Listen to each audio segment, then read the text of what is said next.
Hey everyone, I'm your host Adrian. We do content like this weekly, so hit the subscribe button and ring the bell to get notified. If you want more content like this, click the like button and please leave a comment. Thanks again for watching. Welcome to today's Rupa University live class presented by Rupa Health, the simplest way to order specialty lab work. My name is Adrian Martinez and I will be your host for this afternoon. Today, we have a very, very special guest in Dr. Yael Jaffe here to discuss the power of genetics and how to use the 3x4 genetic test and blueprint report. So before jumping in, a couple of quick housekeeping items. Everyone joining, will be muted by default, but don't fret. If you have any questions, please use that Q&A button in your menu bar and we'll host a live Q&A session at the end of the presentation. Immediately following the Q&A, yours truly will show you exactly how to order this test on Rupa Health. And if you have to jump early, no worries. We will be sending out a recording of the session along with the slides within the next few days. Additionally, if you're a fan of this type of content, be sure to check out rupahealth.com to get access to all the previous sessions that we've done. So with that, let's jump in. I'd like to introduce Dr. Yael Jaffe. Yael is a globally acknowledged as a leading expert in the field of genetics and is at the forefront of nutrigenomic education. She has helped develop and supervise nutrigenomic courses around the world, including her own Manuka and 3x4 education courses, which have trained hundreds of healthcare practitioners globally. She is currently an adjunct professor teaching nutrigenomics at Rutgers University and MUIH. And of course, she is the founder and chief science officer of 3x4 Genetics. So with that, thank you so much for joining us, Yael. I'll go ahead and let you take it over from here. Brilliant. Thanks, Adrian. I'm very happy to be here. Let me share my screen. Otherwise, we're not going to be doing anything here today. Let's, okay. Adrian, does that look good? Does that look right? Yeah, looks good to me. Okay, excellent. So wonderful to have you all. I know that a few of you will be trickling in. That's all good. Everything will be available to you after the talk. And I've tried to give a little bit of genetics, nutrigenomics 101, a little bit of how to use 3x4, and of course, leaving time for Q&A. So this probably isn't the slide that you thought we'd start with, but 22 years is the amount of time that I've been working in the genetic testing industry. And the reason that I raised that is that in the year 2000, I worked as a geneticist building the first nutrigenomic test, actually in the world, in a little town called Southampton in England. Then we moved to Boulder, Colorado. But the reason I'm showing you this slide is that in 22 years later, there are a whole bunch of genetic tests in the marketplace that look almost identical to what we were building in 2000. So yes, there are more genes, their PDF definitely downloads faster, there's beautiful imagery, but in essence, we haven't seen a fundamental shift in genetics. Many years ago, it was almost 3 years ago, 2.5 years ago, I took a team to the American College of Nutrition conference when it was called ACN in San Diego, and we interviewed and surveyed 100 practitioners. Now, remembering that like you who are listening today, the kind of practitioners that attend ACN are kind of drinking the Kool-Aid already, right? They're into functional, they're into integrative, they know that their undergrad degree wasn't quite enough. And yet, when we surveyed them, it said that 74% of the practitioners in there said they did not know which genetic test to trust. Now, there was a whole lot of other stuff we found out, including not having enough knowledge, not knowing how to translate a genetic test, feeling isolated, not having a community. But the most alarming for me was 74% of functional practitioners did not know which genetic test to trust. So in my opinion, in 2019, when we did this, that gives us a fundamental fail. It's an F for fail. That means that 15, 16 years of my entire career, working very, very hard, we really hadn't delivered what we had hoped to deliver, which is the true potential of genetic insight, of knowing our genes and be able to make these changes. So the question is, why? Why had we failed and who had we failed? Because I think it's much bigger than just failing you, the practitioner. So I spent about 6 months in this kind of deep funk trying to figure out how can it be that after 19 years of my career, we still have delivered so little? So this is what I came up with. You might have some ideas yourself. So the first thing I looked at was the science. You know, that like 2 decades in, genetic testing companies were still offering single SNP recommendations. MTHFR, take this supplement. MTHFR, eat this food. So the science really hadn't evolved from what we were doing in 2000, but actually worse than that. Because what did happen in the 2 decades was that we were able to test genetics so much better. So when I started out, like we were paying $200 for 15 SNPs, and now for $200 or $100, we can test 800,000 SNPs. So our ability to test the technology had improved significantly, but our ability to translate had not improved at the same rate. So we found these multitudes of companies, I call them the mushroom companies, every single day, coming into the market and offering 1,000 SNPs, 2,000 SNPs, 5,000 SNPs, right? But we didn't offer the translational value. So for me, we really needed to go back to basics and see what we could do better in the science. The second thing is the customer, your patient, your client, anyone who's engaging with genetics. There has been a sense of underwhelmingness, if there's such a sentence or such a word, that the excitement of genetics when they actually received their report created a sense of disappointment and underwhelming, that what they were promised in terms of personalized nutrition, personalized medicine had not been delivered by genetics. But furthermore, the way in which it was offered, the way in which it was delivered was a very poor experience for our consumer. They didn't understand their genetics. They didn't understand why it was important. They didn't understand what to eat for breakfast in the morning. And they didn't understand how it should change their decision making. And lastly, we failed you, the practitioner. And we really, really did, because when I think back to when I started, we had already, Dr. Ruth DeBusk and I had identified practitioners needed better education, practitioners needed mentorship, practitioners needed a community to be able to work in so that they could find answers.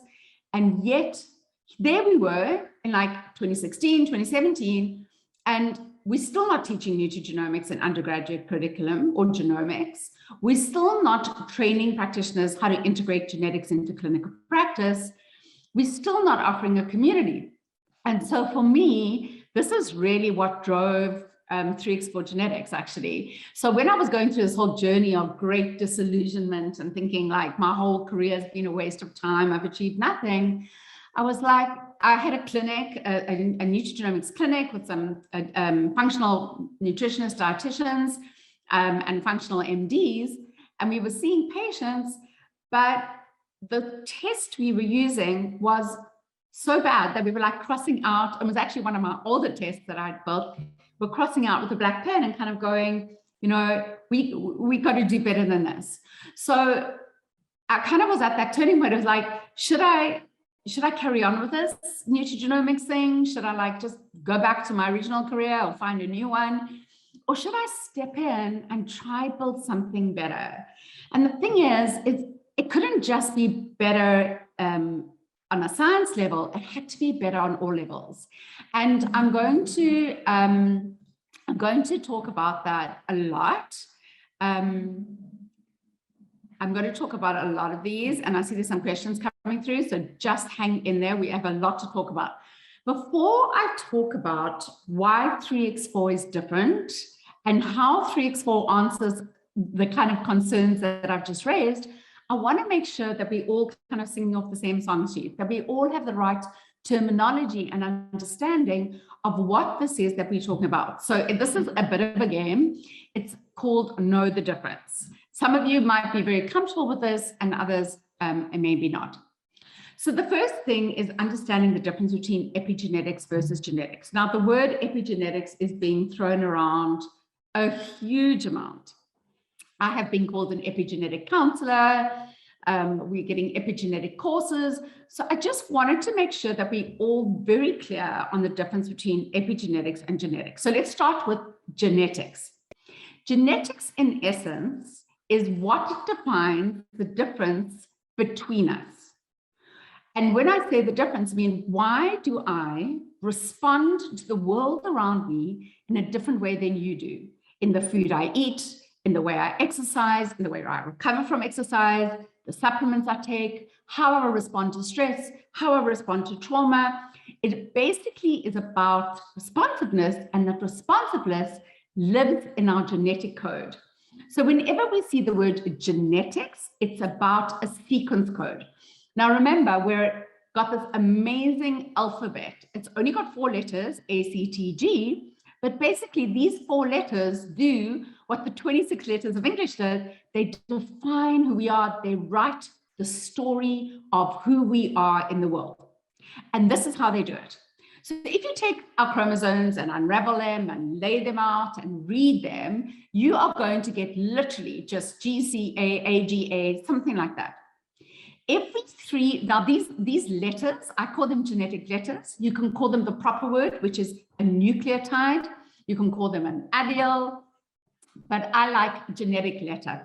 So there are 4 of them, and they come in groups of 3s. And every time we group them into 3, we call it a codon. And what is a codon? A codon is the code for an amino acid. So you can see in this image, a GCA codon, 3 letters, will make an alanine amino acid. An AGA will make an arginine amino acid. And what happens when we string a whole lot of amino acids together? We get a protein change. And what drives our body is proteins, enzymes, neurotransmitters, hormones, right? This is what drives our body.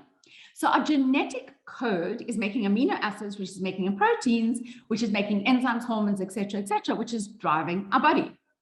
Now, 99.9%, we are identical in our genetic code, but at 0.1%, we are different. And that means that 3 to 4 million places in our DNA sequence, we have a different letter. We have 3 to 4 million spelling changes, not spelling mistakes, but spelling changes. So what does that actually look like? Well, I don't have that slide here, so you'll forgive me. I obviously cut down my slides a bit, but basically imagine the words coat and goat. So you can have a C and it makes the word coat, and you can have a G and it makes the word goat, and suddenly we've got a very different word. And when we put that word into a sentence, it's going to change the sentence. We put it into paragraph, it's going to change the paragraph. And that's what these spelling changes do.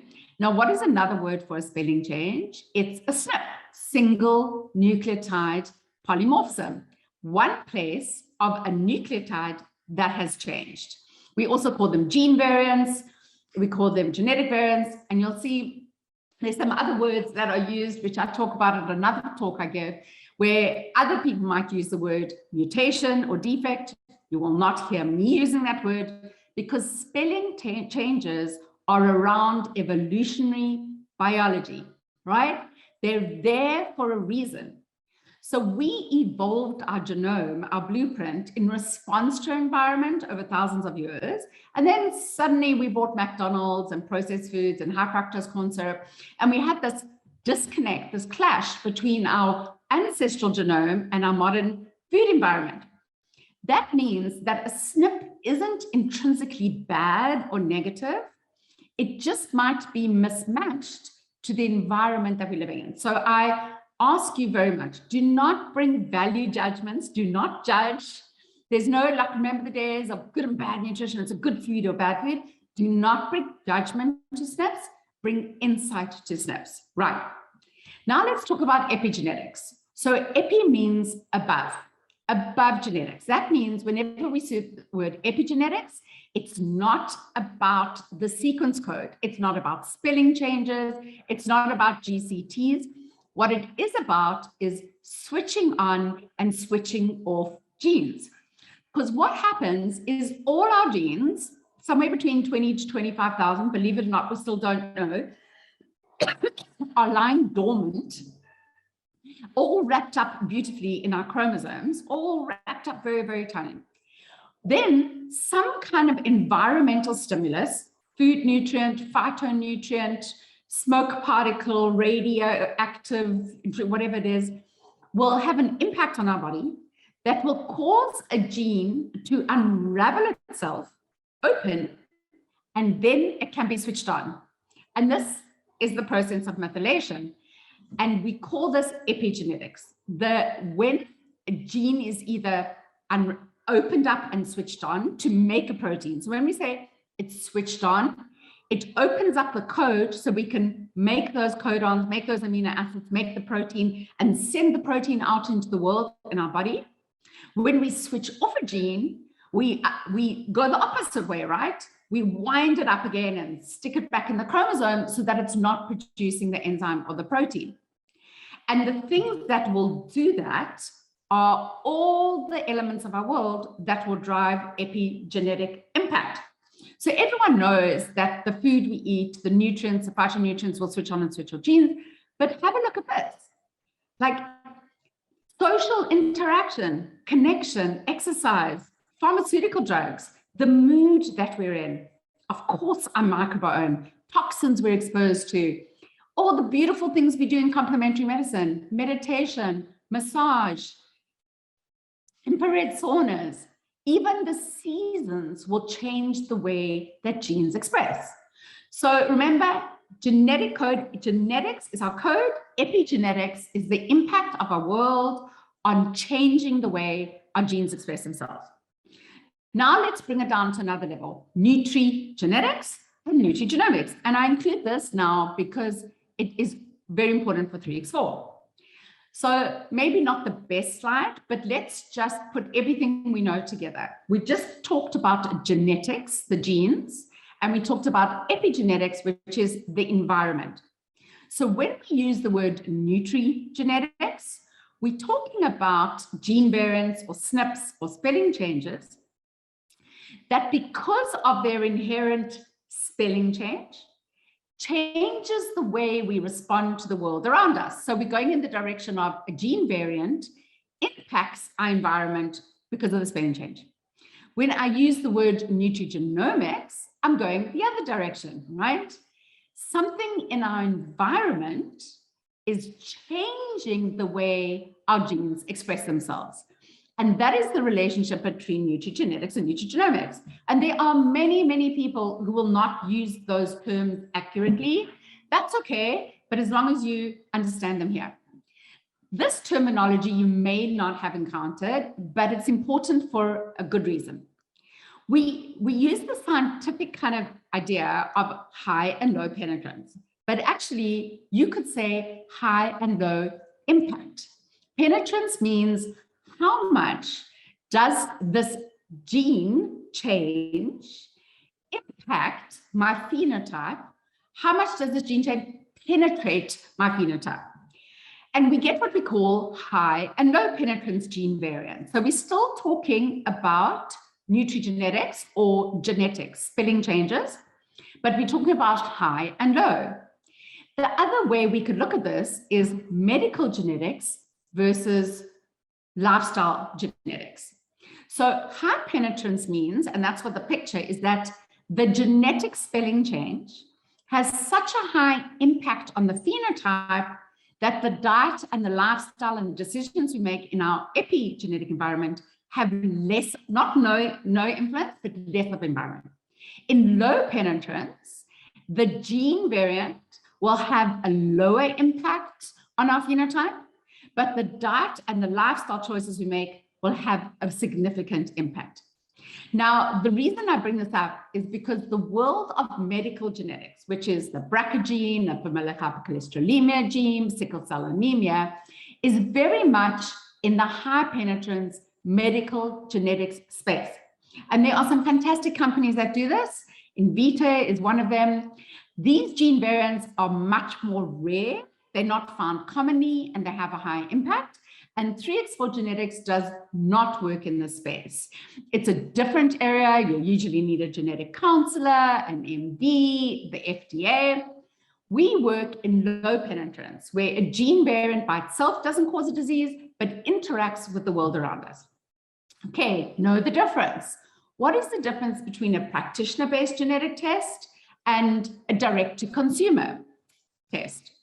So the biggest genetic testing companies in the world at the moment are all Ancestry Genetics, and that is 23andMe, Ancestry.com, and there's a couple of others. We're talking about tens of millions of people have done it. But the reality is that the people have done those genetic tests, but at least 95% to get ancestry data. Where did I come from? Have I any got long lost cousins? You know, where did, you know, especially, you know, where did I move from? It's super fun. Mine was super boring. I have a very kind of linear, like very Ashkenazi Jewish. So it was extremely boring. I was like 98.5% Ashkenazi Jewish, but it can be super interesting. But these companies, these DTC companies, run a lot of 23andMe data or Ancestry.com data. And we'll talk a little bit about what we do with that data.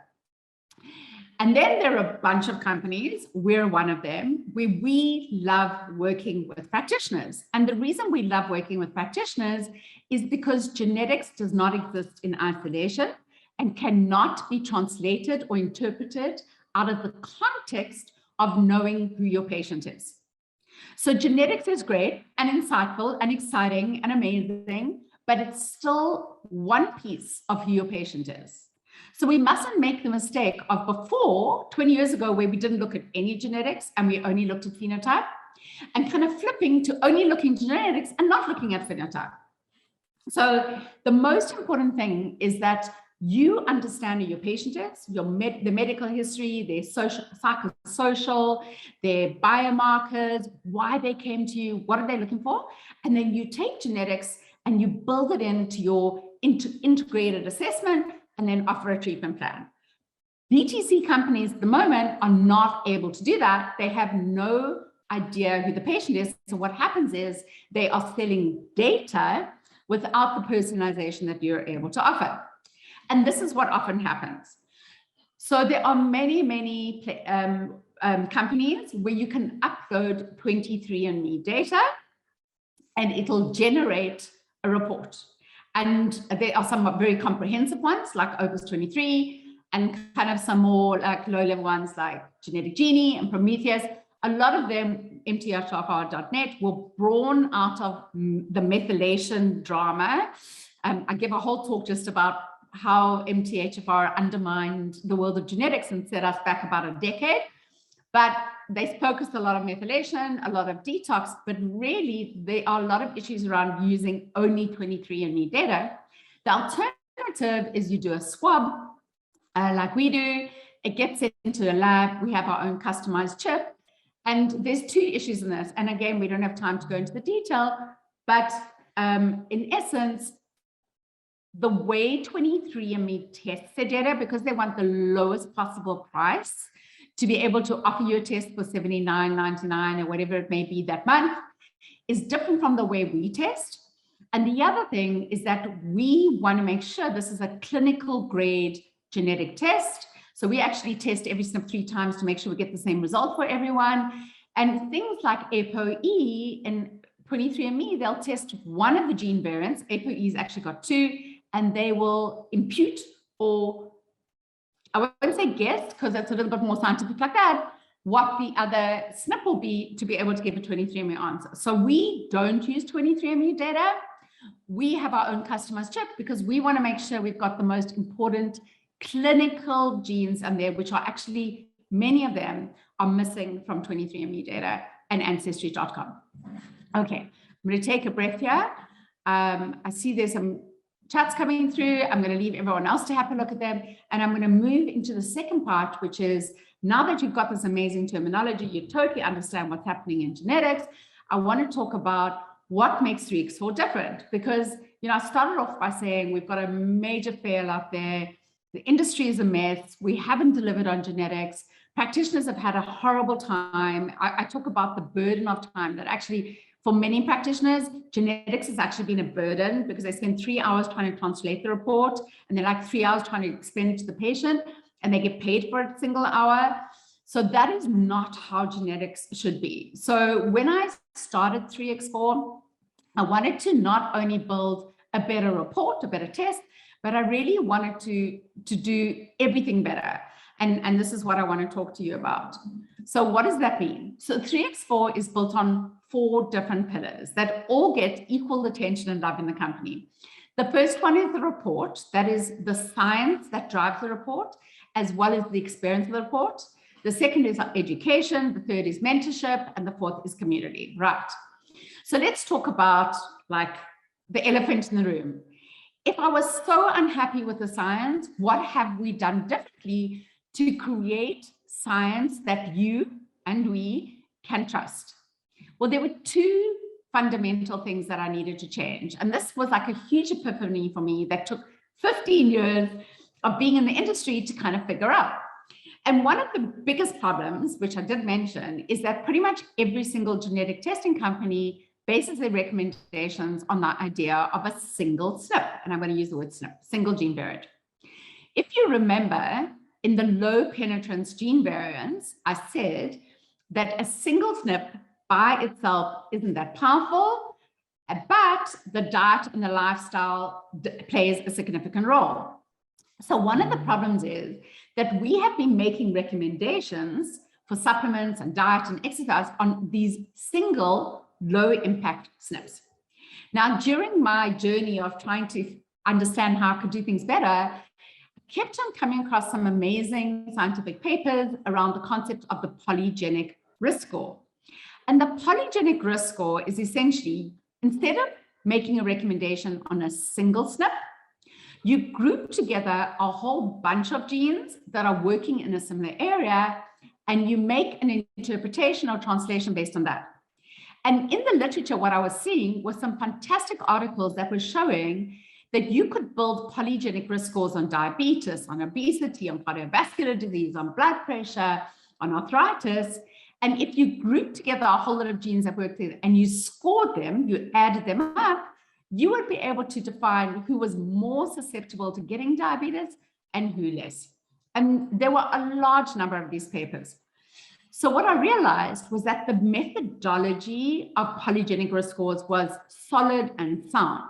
But being functionally trained, I was not interested in building polygenic risk scores around end-stage disease like diabetes, because we know that by the time we've got diabetes, we kind of lost the battle. And also, even if a patient does present with diabetes, we want to understand why. What was the dysfunction upstream that would have caused that individual? And we know that for migraine, for diabetes, for obesity, for arthritis, the journey is not the same. So what I did was I took this validated methodology of polygenic risk scores, and instead of applying it to disease, I applied it to biochemistry, to biochemical pathways, or we can use the word metabolic pathways. So in essence, what 3x4 is built on is 36 biochemical pathways. Every single pathway is a polygenic risk score. And you'll also notice, if you can see this, I don't know if you've seen a report yet, we must make sure you see a sample report. I don't know if we can add it into the chat. You've got to have a look at this page, because this page is really based on 2 concepts. One is kind of a functional training, which says, let's go upstream. And upstream for me is always cellular function. So what are the cellular functions we're most concerned with? Detox, inflammation, methylation, oxidative stress. Then we go a little bit downstream. We want to look at systems, cognitive, mood, collagen, glucose, insulin, histamine, etc., etc. Then we go to cardiovascular health systems, then to energy. And energy is not dieting. Energy is how do we consume food? How are we driven to eat? How do we store energy? How do we expend energy? How do we generally engage with energy that's coming in and out of our body? Then, of course, activity, which is how do I respond to it? What is my fitness potential? How much recovery do I need? What is my risk susceptibility? And then, of course, this is nutrigenetics. So we want to talk about a whole bunch of nutrients and how, remember, I respond differently. So how I respond differently to vitamin D in terms of metabolism, absorption, caffeine, folate, vitamin C, etc. So it's built in such a way that we start upstream with cellular. So there's 6 categories, and in each category are a group of pathways. And remember, when we use the word pathway, we are talking about a polygenic risk score, a grouping of SNPs that we have scored together. Now you might think, big question, if you're onto it here. So how do I decide which SNP should be included in that polygenic risk score? And how do I know that that SNP is good enough? And that is like the number one fundamental question. So if you're not going to use 3x4 genetics, that's cool. But when you do decide what company you're going to work with, make sure you ask them the question, how do you decide which SNP, which spelling change to include in your report and which ones to exclude? So not all SNPs are equal, right? What does that mean? That means, remember, we spoke about low penetrance versus high penetrance, but even in the world of low penetrance, and the other word I used was impact, there are different impacts. So ApoE or COMT or MTHFR will have a different impact on the biochemistry. We're all about biochemistry. I'm not interested in association GWAS studies. I want to talk about biochemistry.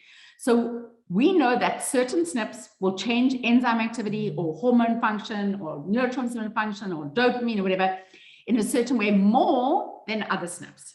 So not all SNPs are equal. So how are we going to figure that out? And this is how I introduce you to my friend Darwin. Darwin is a methodology that we built with 3x4 that is quantitative, independent, and transparent about how we choose the SNPs that go into our report. And the reason we named it Darwin is the idea is that only the fittest genes survive to get into our report. And if you're not fit, you don't make it, you get thrown into the wave zone.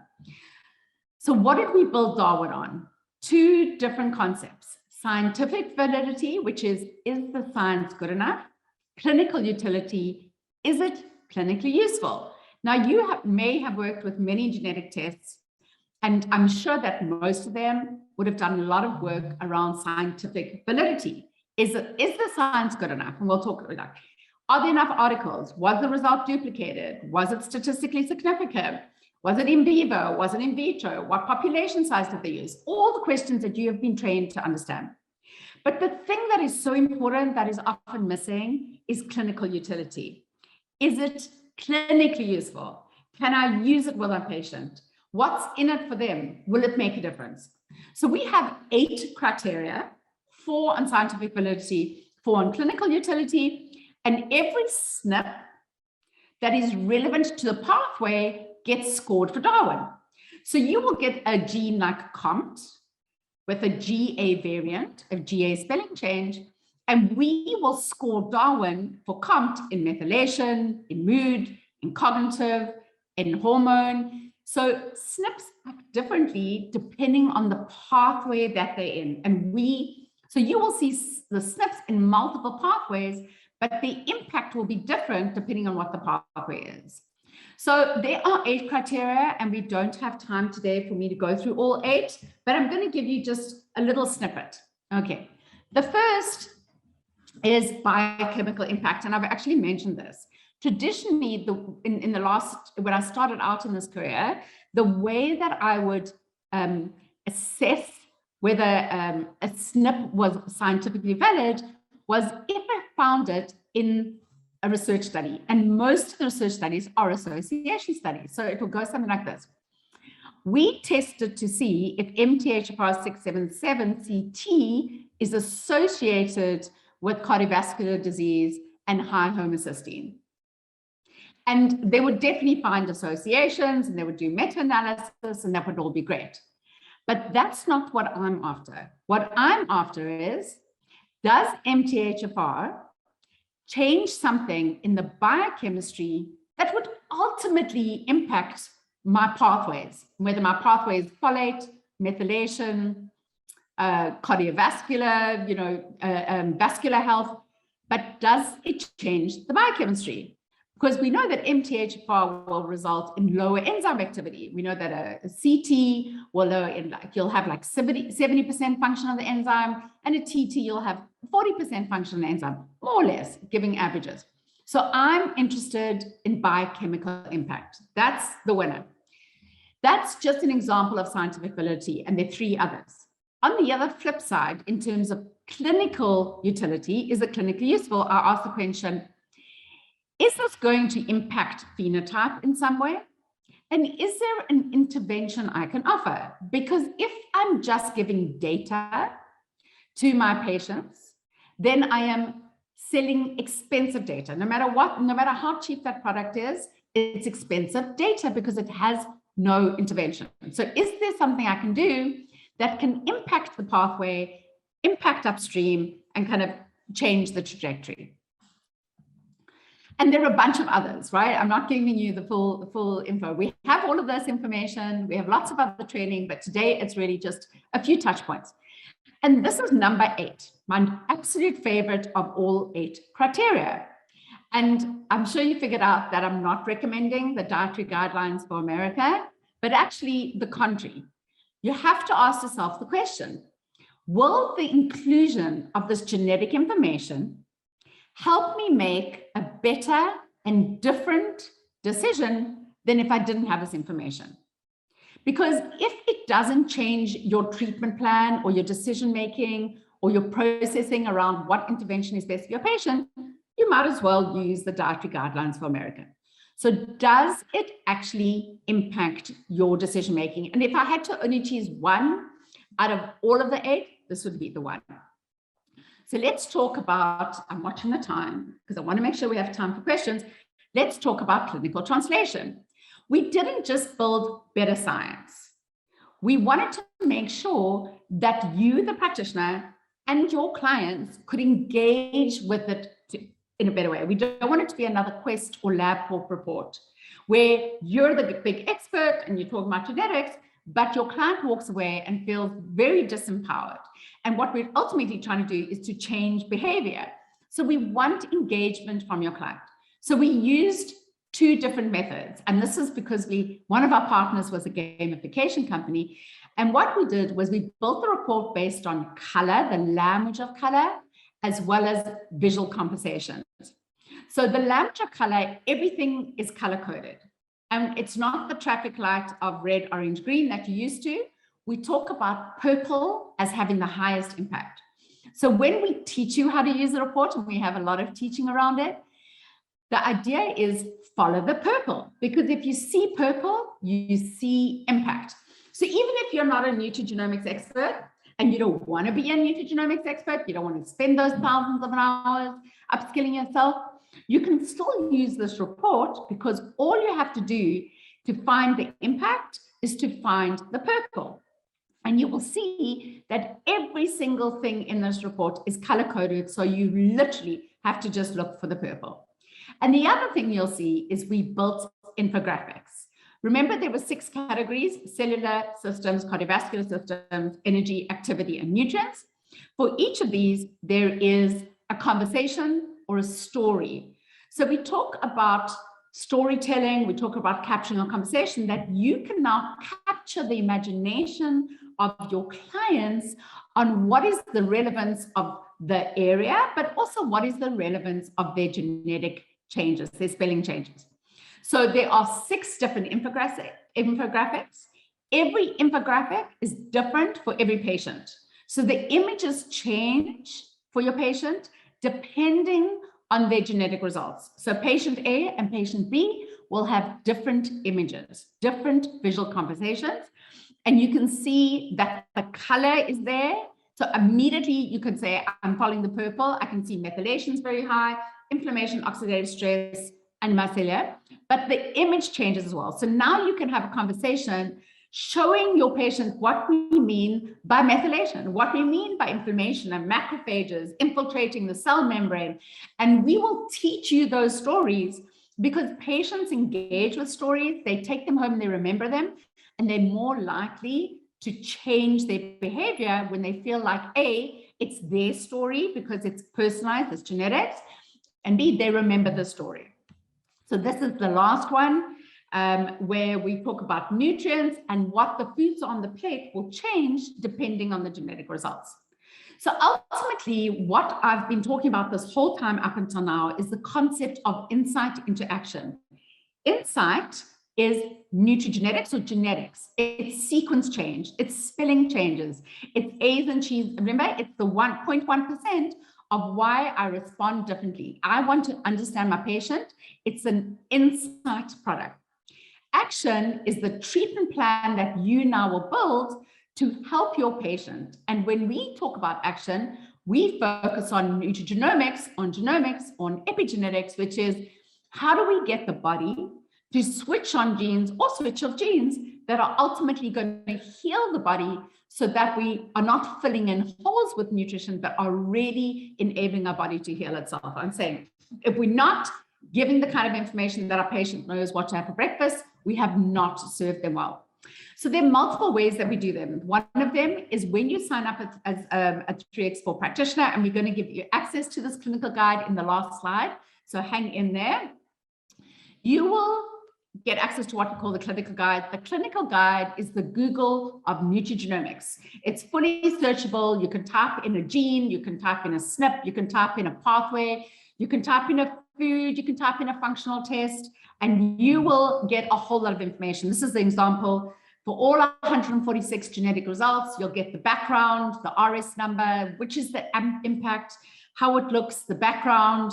There's a whole lot more that you'll get. So it's like a textbook, but in a kind of a searchable Google way, instead of having a textbook, which of course, no one has textbooks anymore because we can't update them quick enough. You will also get diet, lifestyle, and supplement recommendations and functional test recommendations, but we'll talk about that for every single pathway, for every impact level. So the reason we call it 3x4 is we want to ultimately find out what are the 3 most important pathways I'm going to start working with my patient on.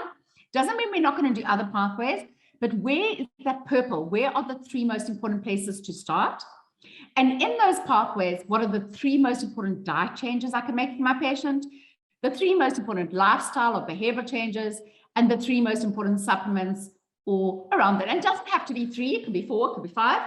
But really, we want to be able to get a one-pager that summarizes what the genetics is giving us. And in our clinical guide, you will get recommendations, guidelines, because we're not telling you what to do.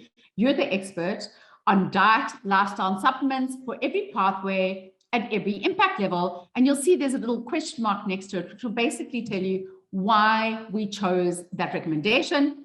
And this is just an example of what we call targeted supplementation. So you're going to supplement your patient. Let's make sure we use the most impactful supplements, ideally those that are going to switch off or switch off genes in the best way possible. And of course, this is Rupa, right? So this is all about functional tests, precision functional testing. And in our clinical guide, for every pathway and SNP, we list a bunch of functional tests that match the pathway. So for us, genetics and functional testing is a marriage made in heaven, because we use genetic testing as a screening tool to identify which are the best functional tests to use. So functional tests, there's so many, some are invasive, they can be expensive. So let's make sure we have the most information at our fingertips to be able to go in there and order the best tests for them, instead of like a trial and error kind of all over the place. And we do that. You can search homocysteine, you can search inflammation, and it'll come up with the functional test that we recommend. Again, it's a guideline. It's not telling you what to do. You're the practitioner.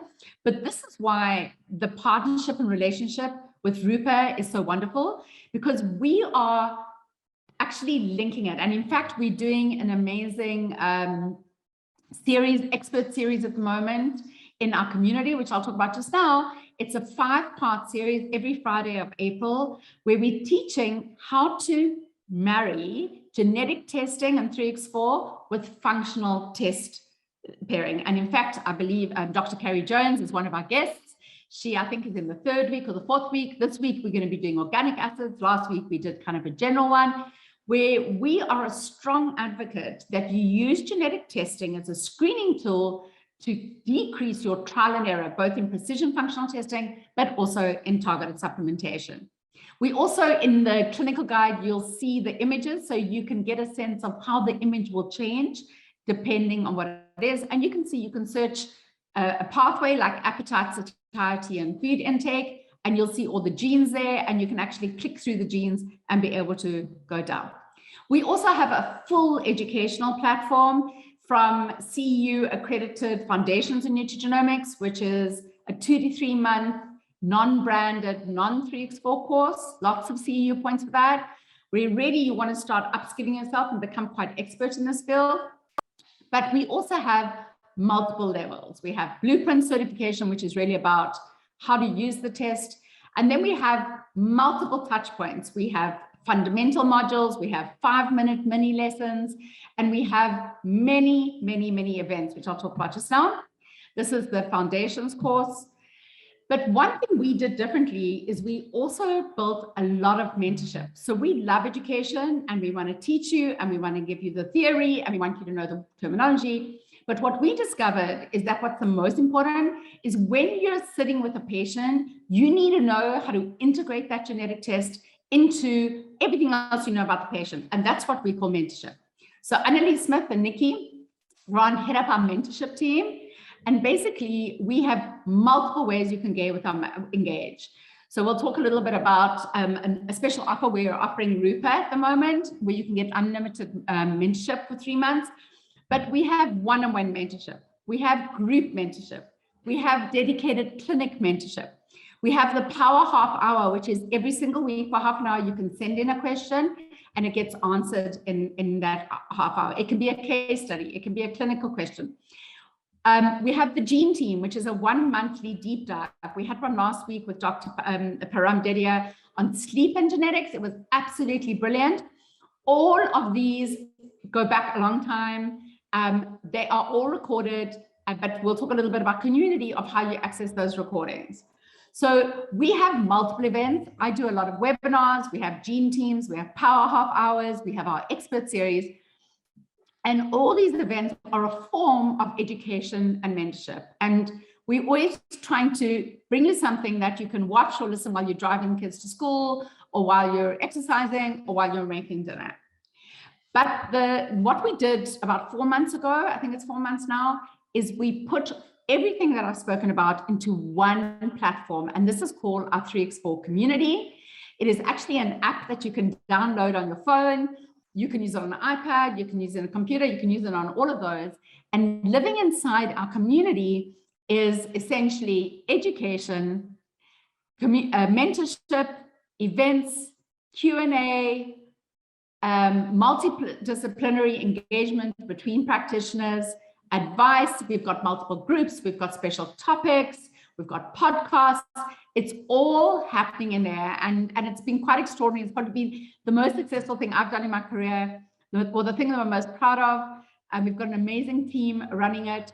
You're literally going to put a question into that, and you're going to get an answer either from ourselves or from another practitioner who's even more specialist in there. And all our education and mentorship is offered through there. And we're going to be offering a special, I'm going to tell you about it now, on being able to go in there and really get the best of it. So here we go. I kind of got to the end. So to really give you the best opportunity to understand the value we're offering, both at a clinical utility, clinical usefulness, but also remember, a company you can trust, not being isolated, finding a community, asking questions, getting good answers, finding out what the best literature is, meeting other practitioners. There's 2 things. One is, as a Rupa practitioner, we're going to give you 3 months elite access. Now, what happens in this community platform is we've got something called the professional level, which is free. It's open to anyone who's in our network, and you get a whole lot of stuff, and you can listen to all our events. But we have an elite access level. An elite access level is usually $10 a month or $100 for the year. And in elite access, you get unlimited mentorship. So you can book mentorship, you can join any of the mentorship groups, you get discounted education or free education, but you also get all the recordings, all the slide decks to everything that we've done and everything that we will do. So we're offering 3 months of free access to elite access. There is a URL. I'm hoping that while I'm talking, someone's going to put that URL into the chat so you can click on it and have it. And that will give you your 3 months access. Come in there, hang out with us, play around, look around. If you have any questions or you want a little tour, there is a lot of thing of how to navigate the community, what you can find there. Say hello to me when you're in there to make sure that I know you're there and that you came from Rupa. And the second thing is we're going to give you access to that clinical guide. The clinical guide is the nutrigenomics, the Google of nutrigenomics, where you're going to get functional test pairing, you're going to get the SNP guide, and you're going to get the diet, lifestyle, and supplement recommendations. And again, there's another page there, another URL that you can click on, which is pretty simple, 3x4genetics.com/Rupa Health, that if you click on that, you're going to be able to be given access there. So I think I'm probably just in, and I think we've only got like 10 minutes for questions. So thank you very much. I hope that was very helpful and very informative. I can confirm that was very helpful and very informative. So thank you so much, Yael. That was great. Genetics is one of my favorite topics that we love to discuss here. So thank you so much for that. And I would love to just again call out just what really I think sets 3x4 apart from a lot of the other genetics companies is exactly what Yael just mentioned. Is their basically backbone that they have to provide those education and ensure that those individuals and practitioners that are ordering these tests are set up for success. And ultimately that's what's important. But with that, we had a ton of questions come in. So just for everyone who's aware, it looks like we already got some signups in the chat, which is amazing. I'm gonna hop right into the Q&A. If you have to jump early, no worries. We are recording this and sending it out, and immediately following the Q&A, we'll go ahead and hop into Rupa Health, and I'll show everybody how to order the 3x4 test through Rupa. So with that, let's just jump right in. And again, we're just going chronologically. Okay. The first question here is what is your process for reporting on SNPs, RS number, and SNP choice? Okay. Actually, I think that was the second question. I think there was one before from Dr. Nisha, but let's go with that one for now, and then we'll go back. So the process, we don't, so we report on, in the actual sample report, and we need to make sure if you go to our website, you'll be able to download the sample report. We report on the SNP. So it'll say something like MTHFR677 CT. However, in the clinical guide, you will get the RS number. So we don't put the RS number in the report because it means nothing to your patient and to 99% of practitioners. But for you, you will be able to get the RS number. So I hope that's helpful. Should we go back to Dr. Nisha there? It's a yeah, that one came in through the chat, and so that came in first. I see. Okay. Yep. All right. Yeah, no worries. So the next question from Dr. Noosh. Yeah, there's a lot to manage throughout this. It's wild. They're curious how epigenetics/genetics interacts and matches up with all the microbes we have living in us and their genetic codes and their effects in ours. Great question. And I love this conversation about the microbiome. I always get asked, what is the connection between the microbiome and genetics? And doesn't matter. So I want you to think about the microbiome in a slightly different way. So I do a lot of work with Dr. Christine Horton, and she does an amazing training called the GEM protocol, and she talks about the microbiome. And often what we think about is this kind of bag full of bugs that lives in our system as the microbiome. But the reality is it's not just the bugs and the viruses and the yeasts that are sitting there. It's the way they interact systemically with our body. And the way they interact systemically with our body is through a very thin layer of epithelial cells that are starting in our mouth and finishing in our anus. And the microbiome, the bugs, are part of this ecosystem. And what determines the integrity of that epithelial layer, which actually the messages, the metabolites, the signals from the bugs that are getting into our body are passing through that epithelial layer, is going to be driven by methylation, by inflammation, by detox, by oxidative stress, by glucose insulin, et cetera, et cetera. So it's a beautiful, beautiful combination to understand the microbiome, but also to understand the integrity of those epithelial cells, which is a cellular, remember we spoke about cellular function as being the most important thing that we always start with, as well as glucose insulin, as well as all the systems, which are going to engage with those bugs. So I always say it's not one or the other, it's making sure that you've got the best bugs you can possibly have, but that when the bugs engage with systemically with you, you have got the greatest cellular integrity to be able to handle the signals. So I hope that answers your question. Yeah, that was great. So it sounds like we actually have, I mean, of course, people joining are very interested in the topic itself, but it sounds like there's a number of practitioners who are just going to get their foot in the door with genetic testing. What would you recommend as the first few steps to start to learn about genomics? So we always say, so we built, the way we built 3x4 is literally, if you're someone who's never heard the word SNP before, versus someone who's been doing this for 15 years and you've been working with multiple genetic companies, you might even built your own genetic test. That often happens. We've built that community platform for both of you. So when you get into community, you're going to do blueprint certification. Everyone's going to do that no matter your level of expertise. Like that's a beginning level. If you are new to it, right, you can start with what we call the fundamentals, which is 2 modules. There's going to be more modules where we've taken the foundations course and made into there's videos, there's PDFs, there's infographics, but also there's a group, a mentorship group called Get Started, which is specifically set up for those who are completely new. And we say, jump in, sell your first genetic test. You've got 3 to 4 weeks before the results come back, and bring the report to the Get Started group. And our mentors will go through it with you and make sure that you are prepared. The best way to work with genetics is to work with genetics. Mm-hmm. We have set up an environment of mentorship, Q&A, and education that we will hold your hand from getting started through to becoming an expert, or you never become an expert. Not everyone wants to be an expert. If you're coming in at an expert level, you can go straight through to something like the foundations level. The foundations course is amazing. It's not a 3x4 branded course. It's modular, it's self-paced, it's got CEU points. You can do it in your own time and you will get everything you need to know to really get it. So you can do all of these things, right? It's not like you have to do one or the other. If you really want to just immerse yourself, join Elite Access, which you're getting 3 months free, and listen to the power half hours while you're driving the kids to school, while you're cooking dinner. Just immerse and ask for help. Those are my 2 things, immerse and ask for help. We are there. We have a whole big group of mentors whose entire job is to answer your questions and hold your hand. Do your first test, get the report back, and get one of our mentors to sit and take you through it. Do another test, get one of our mentors to sit and take you through it. Bring your case studies, bring your reports. We will not let you down. We will hold your hand until you're one of our mentors and kind of teaching us. I love that. That's awesome. And if you can't just feel the passion that Yale has about this topic, like I'm not a practitioner and I want to sign up for this. So go ahead and we'll teach you. That I sent through.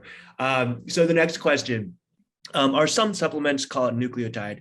They're wondering how safe it is to take this type of isolated parts and if we need to pay attention to some aspects of it. Can I see that question? That came in through the chat. Oh, in the chat, because that sounds a complicated question. I want to make sure that I understand it properly. Let me just move my chat here. Yeah, no worries. And I'm happy to send it through this is a copy and paste through the chat. Okay.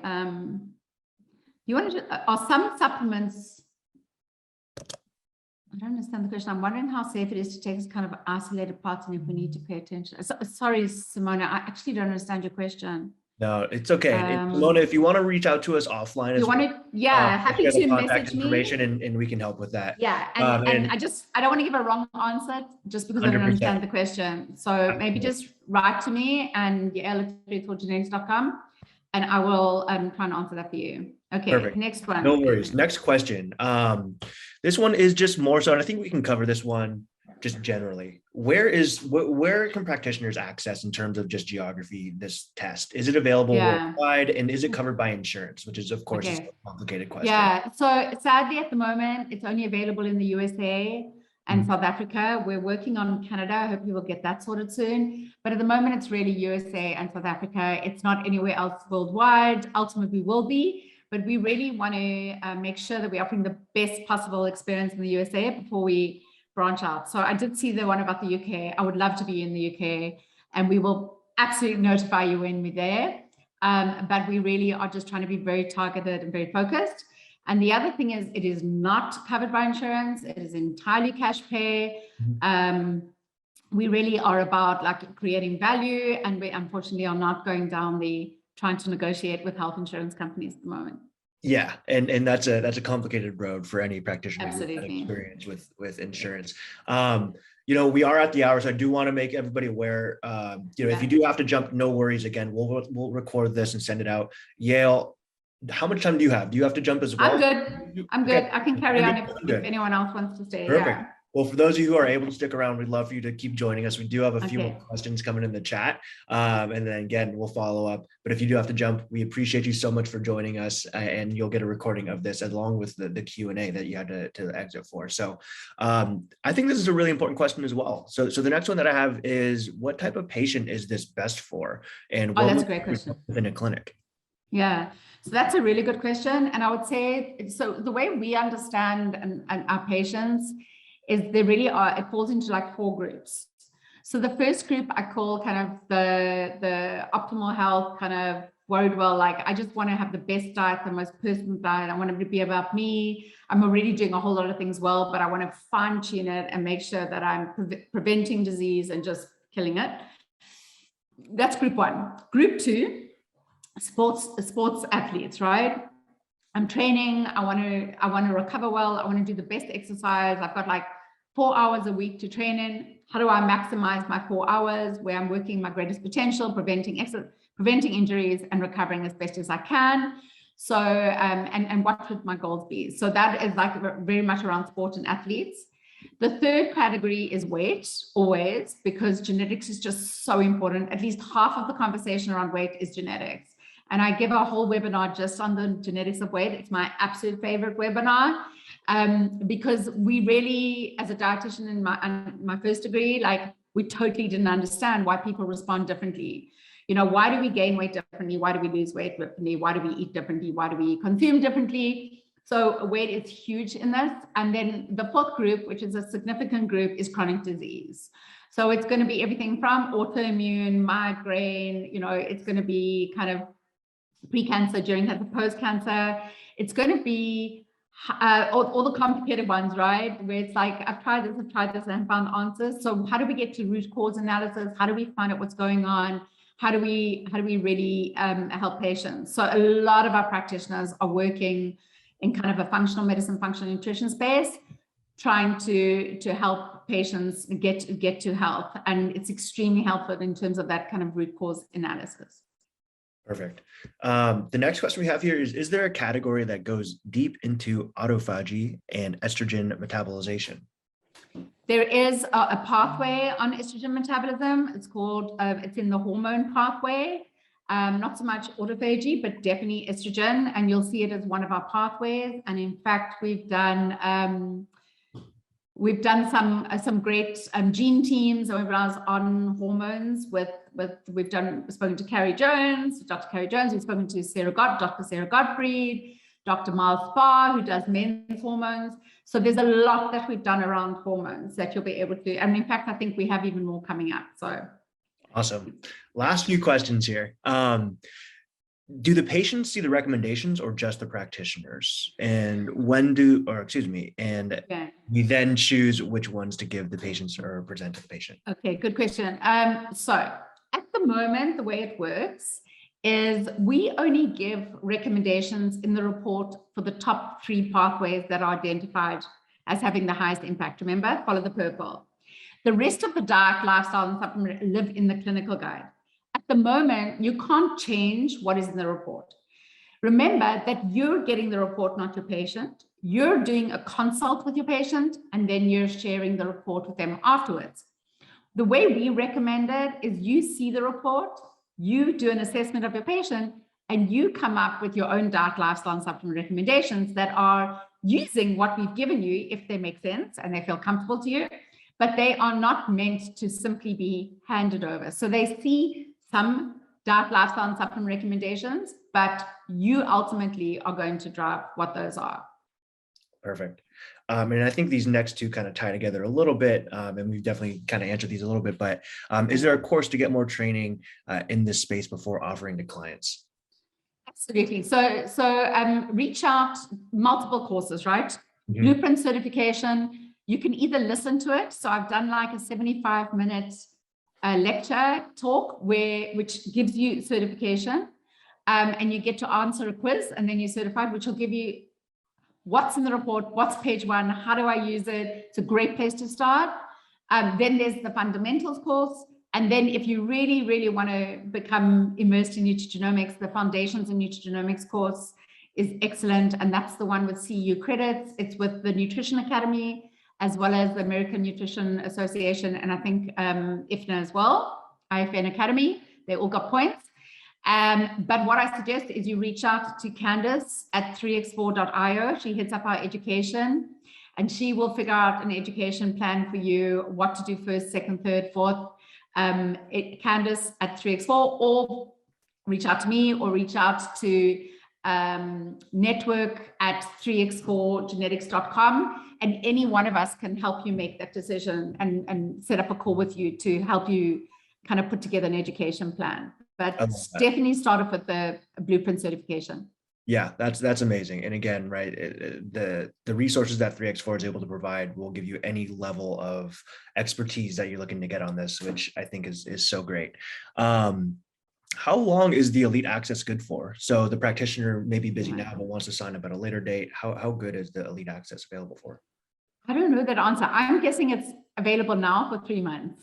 Yeah. I think I'm going to guess that it's available now for 3 months. Yeah. But just remember that you have access to the professional level, which is free. There's nothing to wait for, really. Like it's just super easy. It's there. It's an app. You just go into it. You can dabble or not dabble. So I think you have 3 months now to use it. If you don't use it, you can use the professional level. And remember, it's only like $9.95 or something a month when you do decide that you want to that you do want to access the elite access. So I think it's not a huge obstacle. And you more than make it if you're in elite access, you also get discounted foundations, discounted education. So you more than reap it back. Love it. Last couple questions here.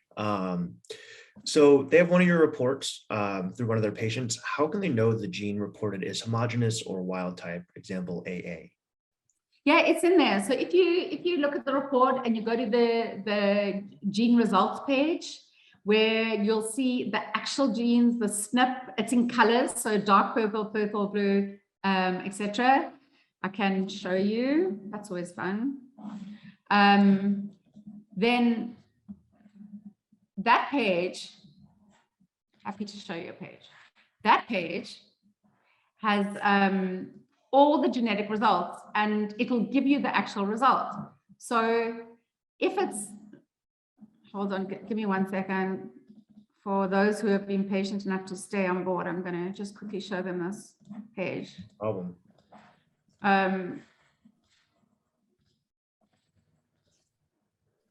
Okay, can you see it?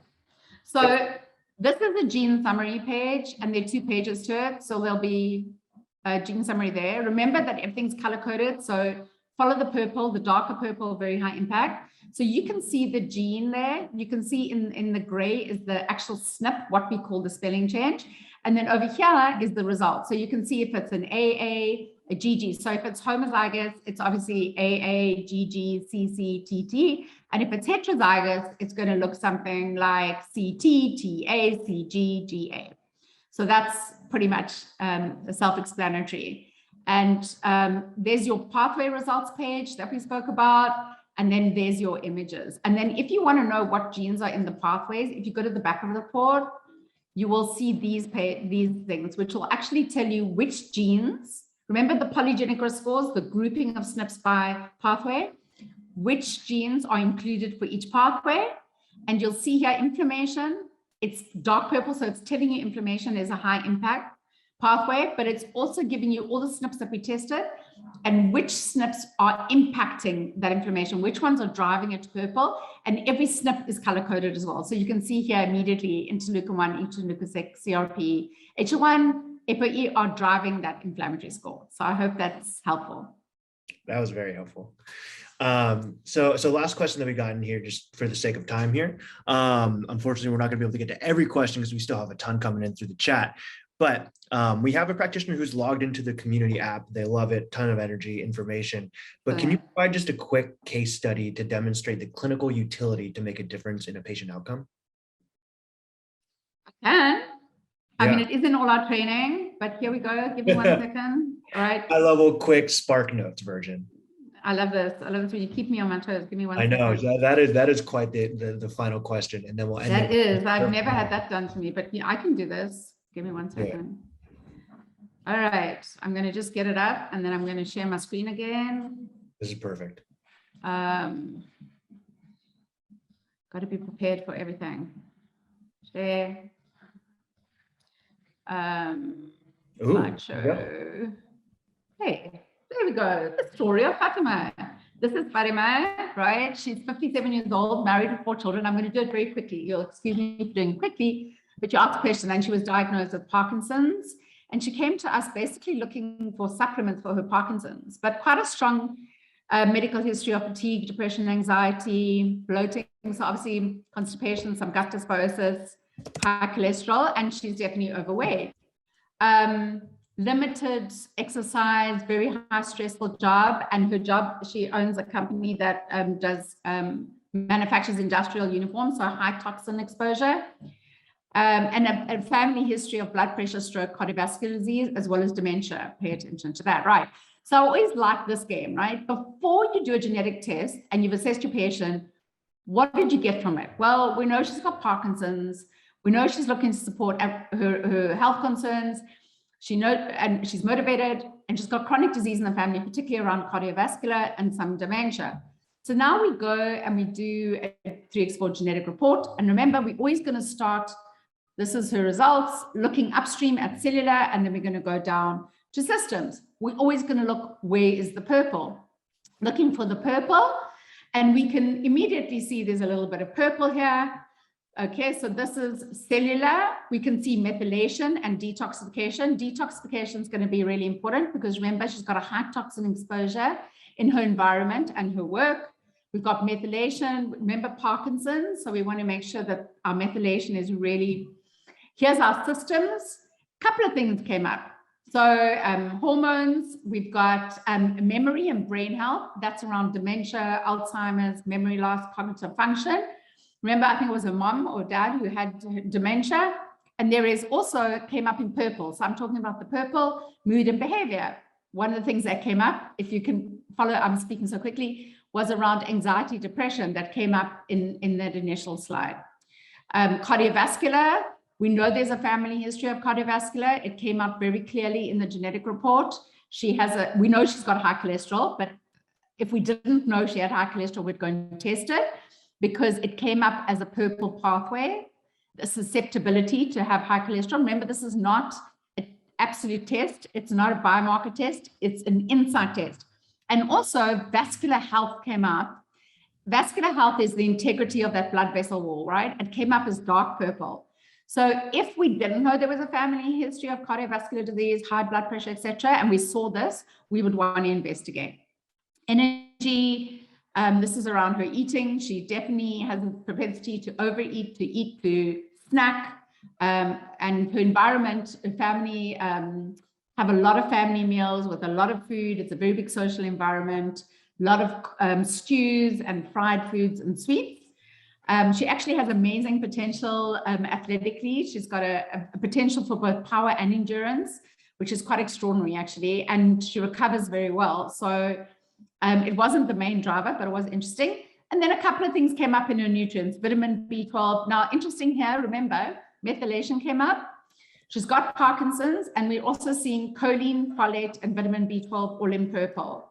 So we want to make sure that we are supporting methylation and we're making sure we're getting our B vitamins in, and we can talk about caffeine. So remember, 3x4 genetics. We want the 3 most important pathways to start with, 3 most important diet, 3 most important lifestyle, 3 most important supplement, and we want to do more tests. So what are the other tests that I would want to do to be able to understand more deeply what is happening with Fatima?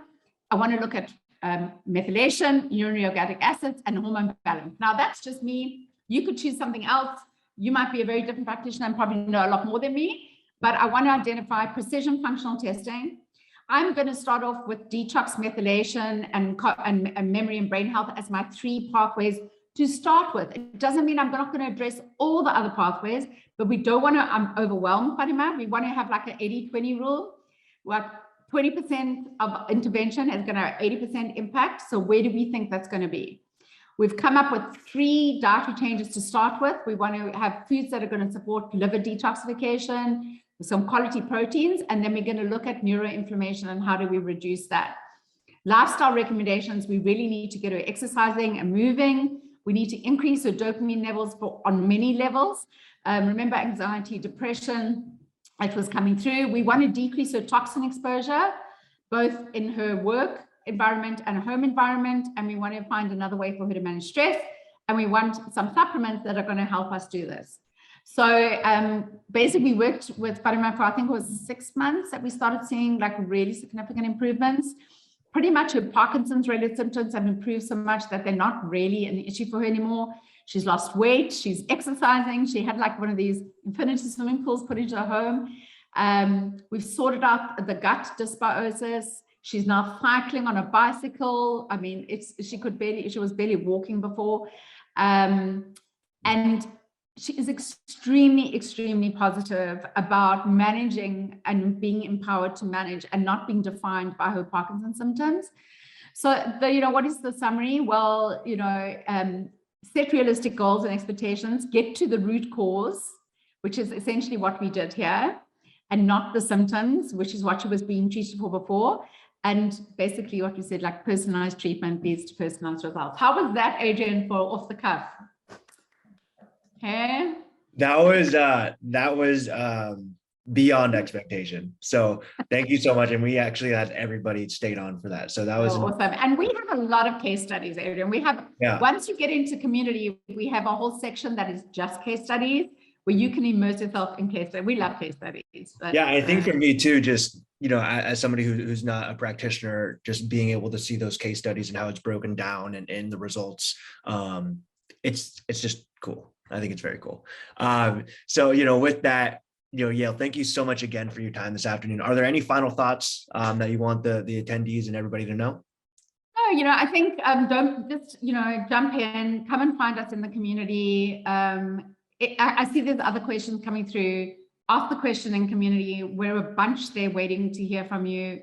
And just, we love Rupa. We think it's an amazing, definitely one of the up and coming companies. We love the professionalism and how you bring it together. We love Dr. Carrie Jones. And, to me, again, there is a synergy between genetic testing as a screening tool and precision functional testing. And when you've got those 2 tools to use with your patients, you are really going to understand what is happening. And I think that's why we love this partnership. Awesome. Thank you very much for having me. We love the partnership as well and the team of 3x4. So, Yale, thank you again so much for joining us. For those of y'all that are sticking around, what I'm going to do next is show you exactly how to order the test that we spoke about today during the session on Rupa. So with that, I'm going to share my screen and we can jump just right in. So for those of you who don't know who I am, my name is Adrian. I am the head of practitioner partnerships here at Rupa Health. And really what my role here is to help practitioners be educated as to who Rupa is, what we do, and why do we do what we do. Why are we hosting these sessions, right? And really what it comes down to is Rupa has a mission in mind of making root cause medicine more accessible to the world. And in order to do that, what we've done is we've established partnerships with labs such as 3x4 to aggregate them all into one place. So now as a practitioner, no longer do you have to go to 5, 10, 20 different portals to order all your labs. You have one account with Rupa Health and you can do everything from one place. So what I'm showing you right now is the lab test catalog. What this is showing you is all the labs that we work with, all the tests that we have to offer. So up at the top here, you can see 3x4 right here, but we also work with a number of other functional labs such as Dutch, Genova, Diagnostic Solutions, you name it. Right. So again, the idea here is no longer do you have to go to each individual portal to order all your labs. You can just come to Rupa Health and order it all in one place. So to show you really how simple it is, I'm just going to walk you through how to place an order. So up at the top here, you'll see the button that says start an order. We'll go ahead and click on that. And to place an order on Rupa is so easy. You just need the patient's first name, last name, and email address.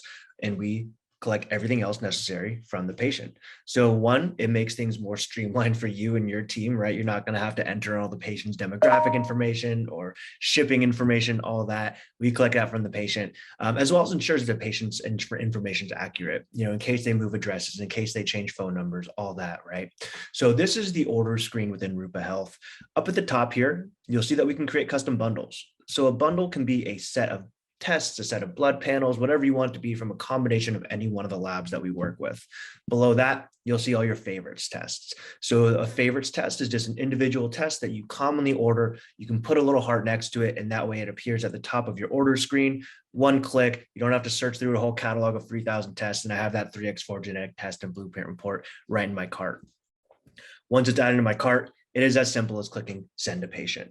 But again, if I want to add any other test onto here, say I want to add a SIBO 3-hour or a GI map, I have the ability to just click right into all these tests from all these different labs at my fingertips and just go ahead and click send to patient.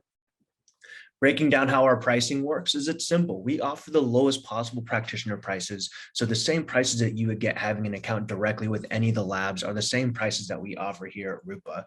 The way that we generate our revenue is very straightforward. We charge a 7% processing and ordering fee, and that's paid for by whoever's paying for the tests. So what that means for you as a practitioner is if your current business model is having the patients pay for the tests directly to the labs or any of that, right? You don't want to deal with billing. What that means for you as a practitioner is that Rupa is free. This 7% is the only way that we generate our revenue. And so if you're having us build a patient directly, they'll absorb this cost. Rupa for you will be free. From there, you can add notes for the patient, notes for Rupa. You can add ICD-10 codes.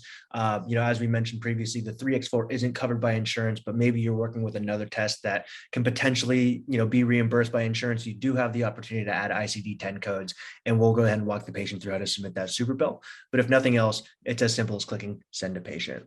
And that's how you're able to order the 3x4 test, as well as 3,000 plus over other tests right here on Rupa Health within a matter of seconds, all in one place. Now, what we've also found, that's a big pain point to helping, patients actually complete these tests and make root cause medicine, functional medicine more accessible, is that there's a lot of pain points when it comes to the patient experience, right? So, you just saw how we place that order, but what does it actually look like once that order is sent to the patient? Well, let me show you what that looks like. So when you're sending these orders to the patients, oftentimes, right, the patient will have a lot of questions. It will require support on your end, on your team's end, and ultimately that will take time out of your day where you're not able to actually focus on growing your business and seeing more patients. To help with that, we've built this end-to-end patient experience that looks just like this. So we'll send the order to the patient and we'll notify them once the order has been sent. Additionally, we'll collect the payment and billing. You do have the option of paying for the tests and billing the patient outside of our platform, of course. From there, the kits will be sent to the patient within 24 hours of payment being received. We'll send over curated FAQs, instructions, and oftentimes videos walking the patient through how to take these tests. So again, no longer are you going to have to hop on the phone and manage support, hand-holding, and we'll even manage specimen issues. From there, we'll check in and follow up with the patient to see if they have any questions, and then you're notified as the results come in. So what does that actually look like on our end? Well, this is the email that will be sent to the patients. Hi, Joshua. Dr. Jordan has ordered these tests for you. We'll introduce who we are. And a really important thing to call out here is not only can we accept cash and credit for these tests, but we can also accept HSA, we can accept FSA, and we can even set up a 3-month interest-free payment plan with the patient. With that payment plan, the tests are sent out after the very first installment. We're not waiting for the entirety of the billing to be completed. We'll send it out after the very first installment. And we found that's one of the very important things that we offer to our patients to help get them access to these very, very important tests. From there on the right, you'll see that we will collect all the necessary information to complete the order, shipping information, demographic information, of course, billing information, and we'll highlight the different tests that were ordered for them over here on the right-hand side. From there, we'll notify them once the kits have been shipped out. And from there, we'll send over an email that looks similar to this. So instructions, FAQs, a lot of our tests now have videos for the more common ones on how to take the tests. We'll walk the patient through how to fill out the requisition form. And if there is a blood draw required, we can even assist with that. We can either customize the instructions. So if you're one of those practitioners who's lucky enough to do blood draws in office, or you have a preferred location for them to go to, we can customize the instructions to tell the patient to move forward with that option. Otherwise, we'll send over options based on the lab that they're working with. But if the patient wants additional options, let's say that maybe they want a mobile phlebotomist to come to their house and draw their blood, we can actually provide them with those additional options based on their zip code, assuming that they exist, of course. There's nothing that we can do to make a phlebotomist, magically appear in their area, but what we can do is save you and your team time that you would have to spend searching for these phlebotomy options by using our own resources. Of course, as I mentioned previously, we'll manage any support questions if they have to do with the test. If it's anything medical related, we'll send them back your way. And as I previously mentioned as well, we'll manage any specimen issues. From there, you're alerted as the results come in. So what I've basically mentioned through this process and what we've created at Rupa Health is a platform that's designed to take a lot of the heavy lifting off your shoulders when it comes to the lab testing experience. You come to Rupa Health, you place your order for your test, we manage the patient experience, and then from there, you're alerted as the results come in. Once the results are in, you're notified via email, you're able to hop into your Rupa Health dashboard, you can download the results, you can send the results to the patient through a HIPAA compliant channel. You have access to a clinical consultation. So should you need some assistance interpreting the results, you have the ability to access them directly through Rupa and through that 3x4 link that we mentioned previously. You get 3 months free for that as well. And then from there, you do have access to a virtual requisition, should it be available. So, with that, those are really the core components to Rupa when it comes to the lab testing process. But really one thing that I also want to call out that's a core component to Rupa Health is education. So you're all actually part of a Rupa University class right now. Yale and 3x4 team were kind enough to help and join us this week, but we actually host these classes on a weekly basis. So every Wednesday at 11 o'clock Pacific, 2 p.m. Eastern, we host these classes with our lab partners or other practitioners who come give conversations and talks on topics that are important and impacting the functional medicine landscape. As you can see, Dr. Carrie Jones gave a conversation on how to use the Dutch test for PCOS the other week, right? So generally what these conversations are going to be around are going to be focused on conversations with the tests specifically and their use within your clinical practice. So please join us every week, Wednesdays at 11 o'clock. If you happen to miss one, no worries. We always record them and upload them.